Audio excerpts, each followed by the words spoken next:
In front of me is OPPO K13x, and today I would like to show you how you can turn on or off location.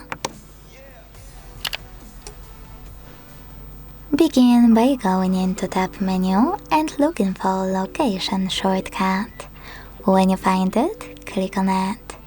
As you can see, mine is over here, so when I click, it turned white. That means that location is disabled. To enable it, click on the same shortcut until it's blue.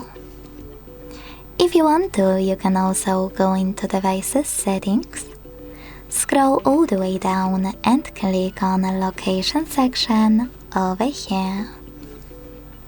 Then tap on this switcher next to Use Location to manage it.